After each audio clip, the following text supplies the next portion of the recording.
See, this is how things work over in Russia. Over there, the political system is controlled by wealthy elites who buy influence and pull strings of the government. Whereas in America, we speak English. دا رښتینې کیسې په اساس جوړه ویډیو ده، خو د یوې ډاکومنټرۍ په سطحه ورته جدي مه وینئ. موږ زحمت ویسته چې سم معلومات درکو، خو د هر داستان مختلف اړخونه وي، نو شاید کوم اړخ موږ نه وي راخیسته. پوتین دوی ته ساده وړاندیز وکړ، پیسې یې مو ساتلی شئ که یې یوه برخه ماته راکړئ، له سیاست او زما له لارې لرې شئ.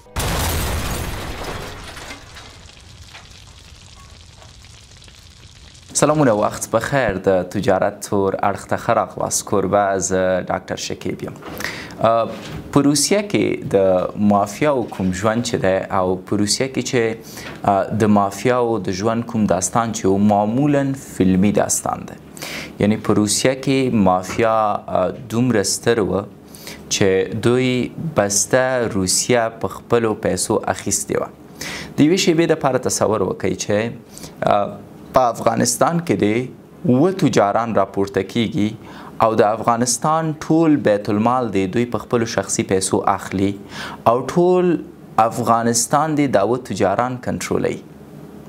نو دا هیواد به په څومره بدو شرایطو کې، ځکه دا تجاران نه یوازې دا چې ټول بیت المال یې اخیستی، ټول دولتي ملکیتونه د دوی دي، بلکې دوی د افغانستان د دښمن هیواد سره فکر وکړئ پاکستان سره لاس لري او دننه چې کوم څه دوی اخیستی دي دا بیرته چې دی خرڅوي په پاکستان باندې.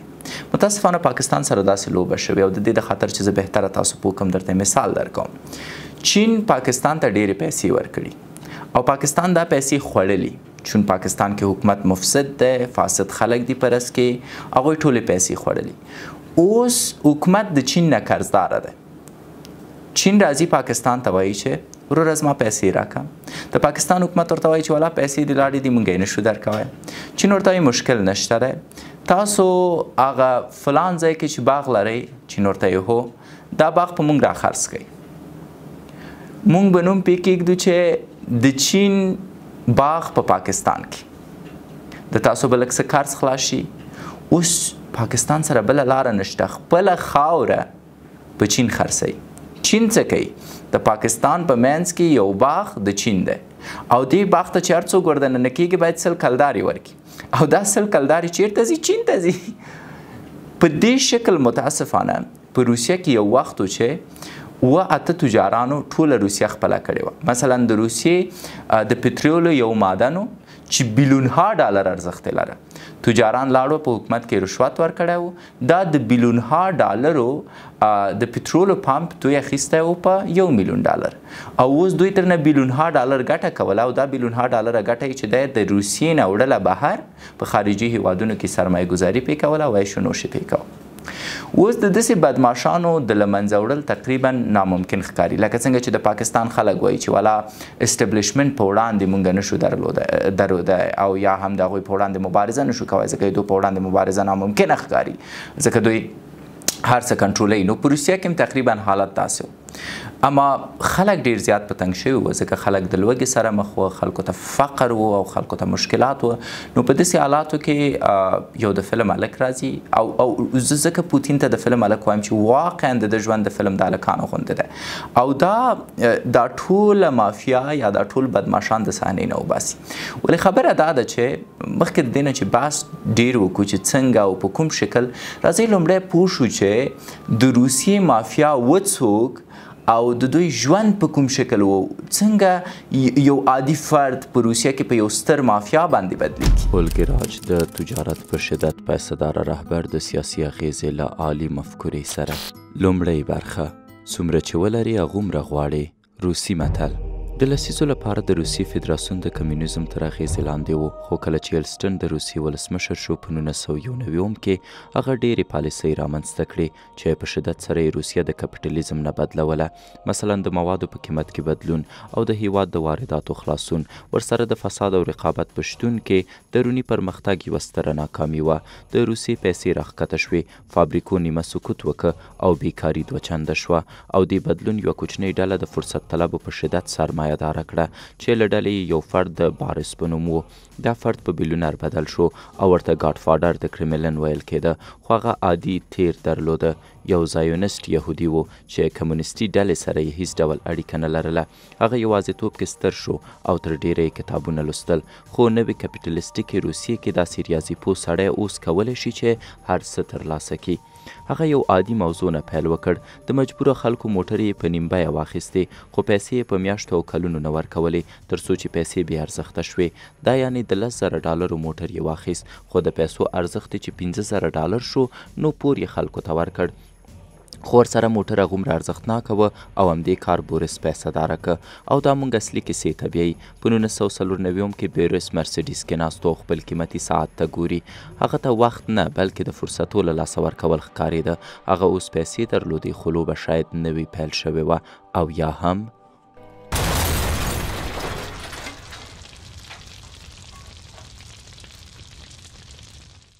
څو شیبو کې هغه زخمی په ځمکه پروت دی او ویني چې د ډریور سر یې له تنې جلا شوی.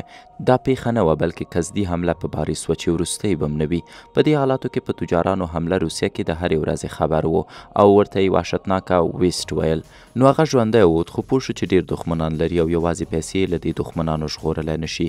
هغه اغېزمنتوب، اړیکو او ځواک ته اړتیا لرله او دا په سیاست کې و، نه د ولسمشر په توګه بلکې هغه د حمایت کوونکي په توګه و.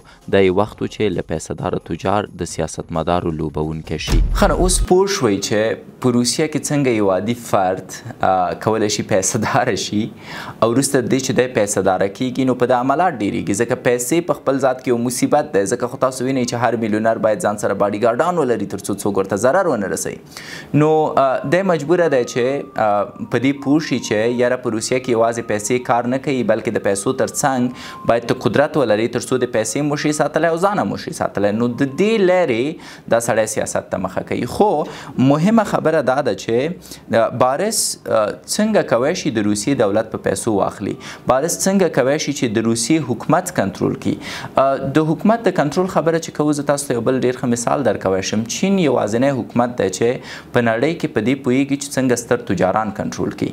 که چین وغواړي یو نفر په نړۍ کې تر ټولو ستر تجار باندې بدلوی شي لکه جک مای چې په نړۍ کې تر ټولو ستر پیسهداره فرد او مشهوره فرد باندې بدل که او د هغه امازون چې د علی بابا په بخښنې سره د نړۍ یو تر ټولو ستره کمپنۍ وه او خلکو فکر کوو چې د جک ما له منځه وړل تر ټولو سخت کار دی او څوک نشي کولی د جک ما سره مقابله وکړي او جک ما هم دلته اشتباه وکړه.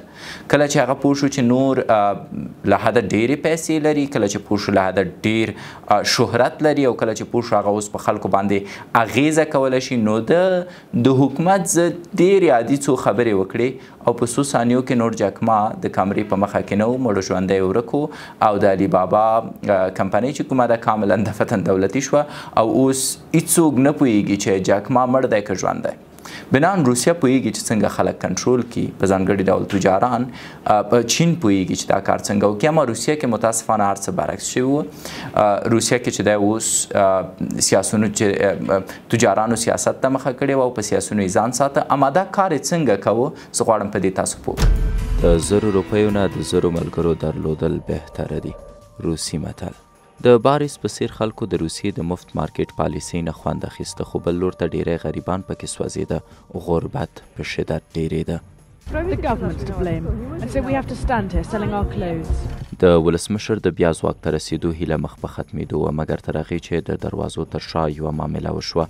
بارس یوه کوچنۍ ډله د پیسهدارو راوغوښتله چې وروسته یې ورته بانکدارانو نوم ورکړ. د هغه ډله وه چې د ولسمشر د کاپیټالیزم نه د لرې کېدو ګټه یې لیدلې وه او دوی غوښتل چې سړی ځواک کې وساتي.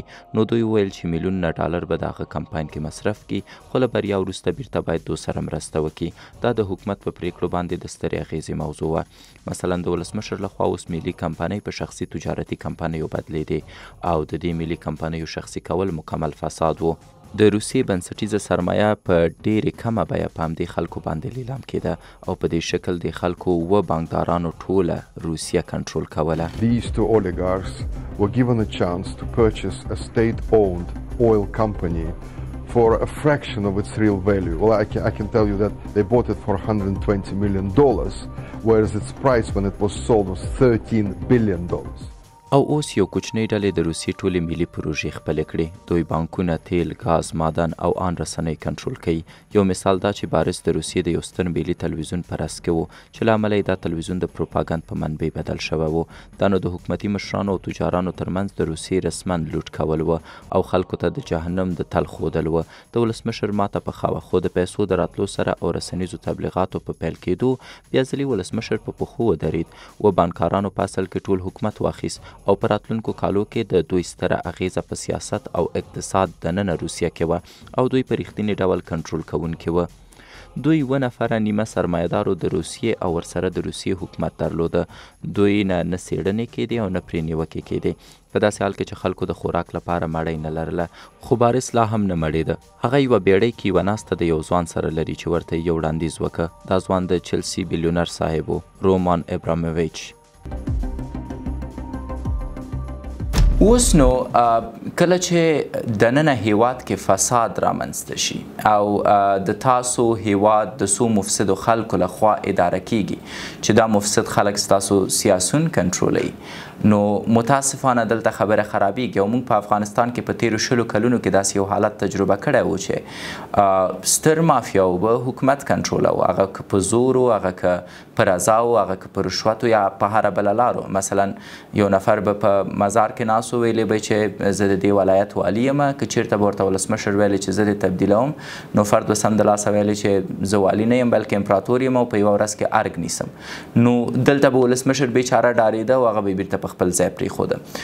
داسې یو حالت کې، داسې یو ګډوډۍ کې کله چې د تاسو دننه نظام کې اتفاق نه وي، یو بل سره متحده نه اوسئ او څو مفسد خلک د ټول هیواد نمایندګي کوي، نو بهرني هیوادونه بیا غلی نه پاتې کیږي. بهرني هیوادونه فرصت ته ګوري او پوهیږي چې یاره دلته خو لوټ دی، دلته چور دی، نو دوم کوشش کوي چې دې هیواد ته رادننه شي او څومره پیسې چې دوی ویستلی شي، څومره پیسې چې دوی وهلی شي، دوی هم وهي. همداسې یو کار په روسیه کې مو شو. د مانچسټر مشر کوشش وکړه چې راشي روسیې ته تر څو روسیه ولوټي.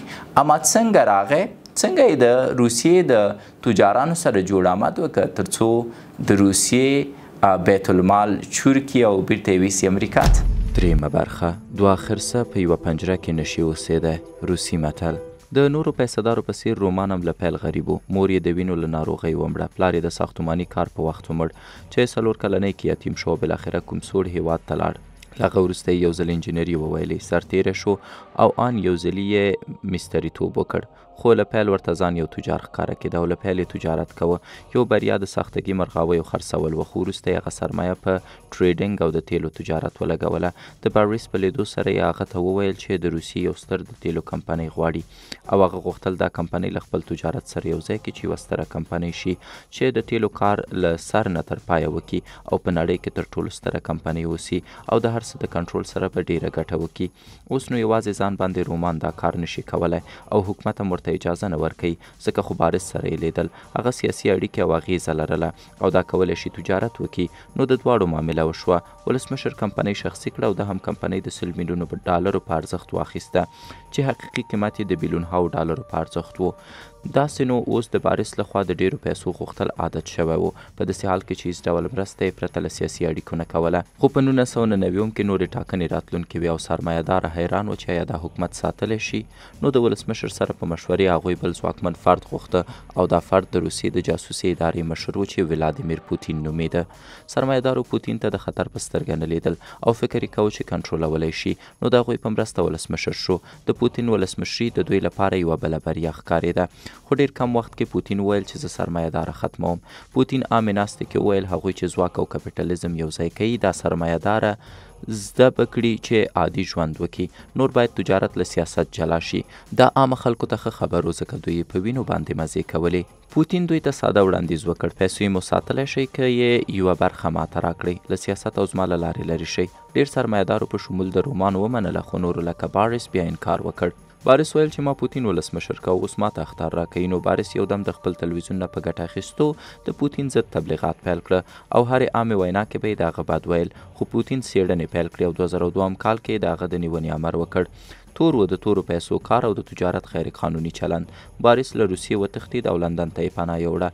هغه وتښتېد خو دا یې د پای پیل و. لکه څنګه مو چې ولیدل دلته نو پوتین حوصله نه لرله سره د دې چې تجارانو دا راوست او فکر کوه چې دا یو ضعیفه انسان دی خو کجیبي کې د استخباراتي کار یې کړی ټوله ورځ به موږ ته جاسوسي کوي لکه یو تجار ته به جاسوسي کوي بل تجار ته به جاسوسي کوي په دې شکل به پیسې پیدا کوي او حکومت به ترې نه پاتې خو خبر نه و چې پوتین د فلم هلک دی او پوتین سره د دې چې راځي په لومړۍ ورځ وایي چې هی یو مو نه پېژنم پوهېږم چې مفسد یاست یا به مو د فساد نه ډکو پیسو یوه حصه ماته راکوئ او نور به ځان اصلاح کوئ د سیاست نه به وځئ او نور به فساد نه کوئ یا به راسره ځان وهئ سیده به ځئ زندان ته یا به مړه کیږئ.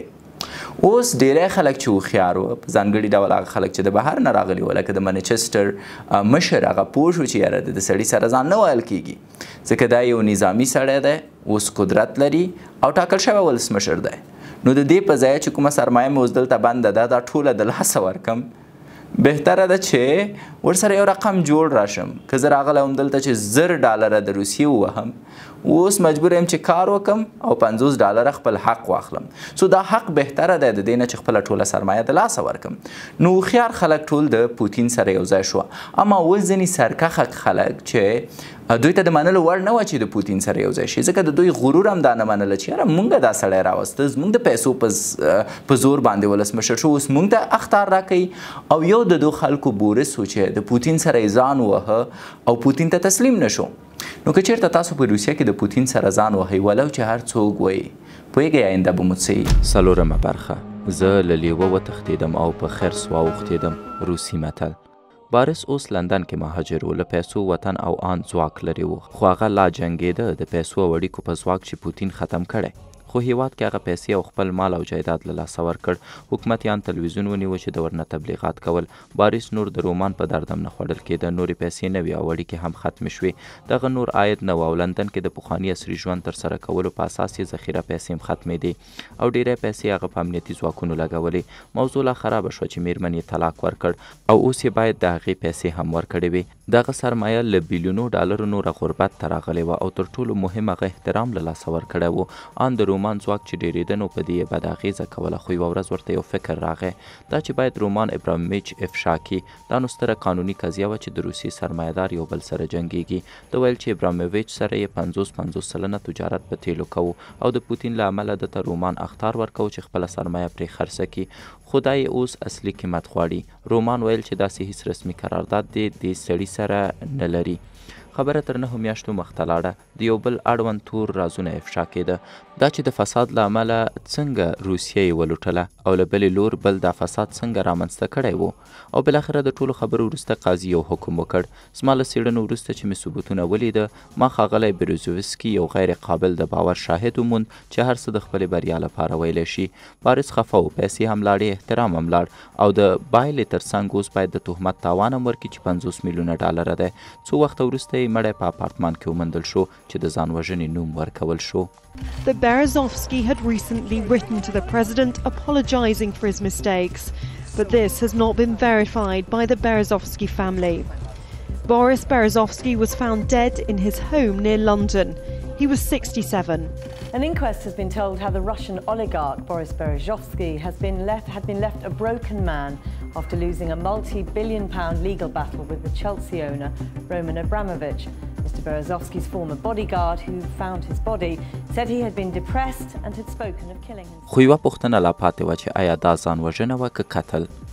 ځینې وختونه هر څه په پیسو نه کیږي، ځینې وختونه هر څه په سیاست نه کیږي او معمولا هغه خلک چې د پیسو دپاره یو بل سره راټولیږي دوی فرصت طلبه ملګري دي او تاسو هیڅکله نشئ کولی چې په دوی باور وکړئ ځکه تر کومه وخته پورې چې تاسو هغوی ته ګټه رسوئ ستاسو ملګري دي، اما کله چې د هغوی ګټه نه وي نور هغوی ستاسو ملګرتیا نه کوي. او اکثرا په تجارت او سیاست کې متاسفانه په اوسنۍ نړۍ کې دوی وایي ملي منافع اما تر ډېره حده پورې په تجارت کې شخصي منافع مهمې دي. که ته ماته ګټه را رسوي زه دې ملګری یم په تجارت کې، اما که راته تاوان را رسوي نور دې نه پېژنم سبا ته تر ټولو سرسخته دښمن ستا سره یو ځای کېږم تر څو خپله ګټه محفوظه وساتم. او متاسفانه په اوسنۍ نړۍ کې همدغه پالیسۍ دي چې خلکو په یو بل باور د لاسه ورکړی، خلکو د یو بل سره مینه کمه شوې، خلکو سره د دې چې یو بل سره شراکت کړی اما یو بل پسې جاسوسان اچولي تر څو وشي کولی پوه شي چې زما ملګری ماته څه پلان نیسي. نو بوریس هم په خپل ټول عمر کې یوازې خپلې ګټې لیدلي، که هغه یې سیاستمداره سیاسي رهبرۍ ته رسولی د دې د خاطره چې دی په تجارت کې وشي کولی روسیه او د روسیې بیت المال ولوټي. که یې چېرته د خارجیانو سره قرارداد کړی په ښکاره شکل ورته زمینه مساعده کړي چې هغوی د روسیې د خلکو وینې وڅکي او دته یوه حصه او یوه برخه د دې وینې ورسیږي. نو کله چې سخت شرایط په دې راځي د دې یو ملګری هم چې دی د سره ملتیا نه کوي، که هغه د منچسټر رئیس دی ځکه هغه راغلی و دلته چې روسیه ولوټي او ورته مهمه نه ده چې اوس یو مفسد سره کار وکړي تر څو پوتین خفه کړي او پوتین د هغه بیخ او بنیاد وروباسي ځکه دغه یو خروار پیسې اوس په روسیه کې بندې وې. او ورسره نور ملګري د بوریس هم ټول مطلب اشنا خلکو و، ټولو خپلو پیسو ته کتل، حتی مېرمنې چې ولیده چې شرایط خرابېږي په خپل وخت یې ترېنه طلاق واخیست او هغه پیسې چې د دې څه هم رسېده هغه یې زر ترېنه واخیست ځکه پوهېده چې بوریس به دا پیسې مصرفوي په خپلې محکمې باندې. د محکمو تګ راتګ او د پوتین غوندې فرد په وړاندې د محکمې مخ ته وړل یا د منچسټر په څېر د کمپنۍ د مشر په وړاندې د محکمه پر مخ وړل دا خو غټ رسک دی. بنان بهتره دا ده چې تاسو ځینې ملګري عقیدهیي ولرئ چې د خدای دپاره تاسو سره مینه ولرئ، ځینې داسې ملګري ولرئ چې رب ورته اولویت یي. که چېرته داسې ملګري لرئ چې هغو ته ټول ژوند کې پیسې اولویت ولري نو هغو ته تاسو هېڅکله اولویت نه لرئ او په هغو باندې هېڅکله باور هم نشئ کولی. اما راځئ د پند یوه خبره تاسو ته وکړم. خلاصه. See, this is how things work over in Russia. Over there, the political system is controlled by wealthy elites who buy influence and pull strings of the government. Whereas in America, we speak English. دا کلیپ بد دی خو حقیقت دی. دا چې هر هیواد کې سیاسون د داسې خلکو لخوا حمایت کیږي خو روسیان ورته لږ تر لږه یو نوم لري، ولګارد سرمایه داره، نو پیسې او سیاست هر چیرې چې یاست سره وصل دي. اوس نو تاسو ولیدل چې حداقل په روسیې کې داسې مافیاو ته یو نوم لري او په سپکه سترګه ورته کتل کیږي. کوم په یاد شي په جمهوریت کې موږ د داسو مافیاو دپاره چې په خروارونو پیدا کېدل د فرعونیانو نوم ټاکلی و. تو به په تورو موټرونو کې ګرځېدل، کله به چې تلل سرکونه به بندېدل، که به ترافیکو درول ترافیک به یې په خولې وهل، په پارلمان کې یو بل سره په بوکسونو وهل تر څو وشي کولی خپلو شخصي منافعو ته ورسیږي.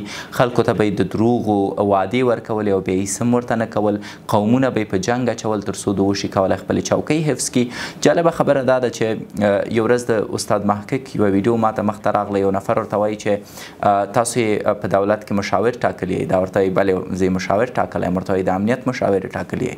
وایي بلې د امنیت مشاور یې ټاکلی یم. ورته وایي چې ولې تاسو کې داسې څه وایي چې تاسو د امنیت مشاور ټاکلی وایي.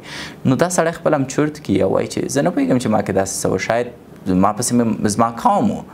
نو که چیرته ستا قوم بې سواده دی او ته مطلق استعداد نه لري او د دې قوم د پاکو احساساتو نه ګټه اخلي تر څو ته راشې د دې قوم استازیتوب وکړي او بیا د هغې بیچاره قوم استازیتوب نشي کوی، هماغه قوم په لوږه او په تنده ناست دی او ته جناب محقق صاحب لوکس بنګلو کې ګرځې، نو دې ته موږ فرعونیان وایو.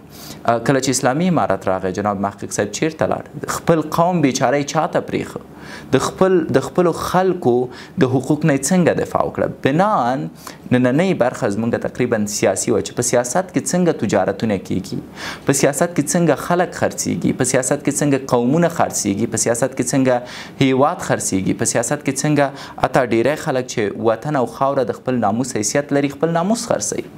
او داسې خلک باید داسې ډارک ساید ډاکومنټریانو نه پند واخلي او کوم خلک چې پاک او مقدس خلک دي باید د پوتین د ژوند نه پند واخلي او دو باید دننه په خپل هیواد کې د فرعونیانو لپاره لکه د پوتین په څیر اتلان اوسي او د دوی مخنیوی باید وکړي.